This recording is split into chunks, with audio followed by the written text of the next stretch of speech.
అనుదిన ప్రార్థన మత్తయి 13:24-50.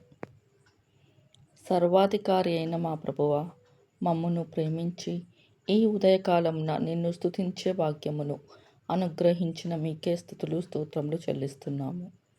ప్రభువా, ఈ లోక గోధుమల పొలములో అపవాది విత్తిన గురుగుల వలె మేముండకుండా యుగ సమాప్తిలో కోతకోయు దేవదూతల చేత అగ్నిలో పడివేయబడి కాల్చివేయబడే దుర్నీతిపరులమై మేముండకుండా మీచే విత్తబడిన మంచి విత్తనముల వలె నీతిమంతులుగా తండ్రి రాజ్యంలో సూర్యుని వలె తేజరిల్లుటకు మీ కృపలో మమ్మను భద్రపరచండి.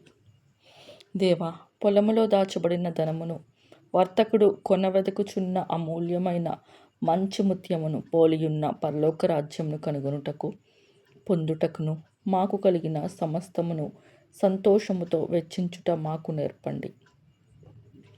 ప్రభువా, యుగ సమాప్తి యందు ఏడ్పును పండ్లు కొరుకుటయును ఉండు అగ్నిగుండములో చెడ్డ చేపలను పోలిన దుష్టుల వలె దేవదూతల చేత పడవేయబడకుండా వేరుపరచబడిన మంచి చేపలను పోలిన నీతిమంతుల వలె పరలోకములో నిత్య జీవమును పొందుటకు తగినట్లుగా మా జీవితాలను క్రమపరచి మీ సంరక్షణలో సదా కాపాడమని దీవించమని ప్రేమమయుడైన ప్రభు యేసు క్రీస్తు నామములో బ్రతిమాలి వేడుకొనుచున్నాము తండ్రి. ఆమేన్.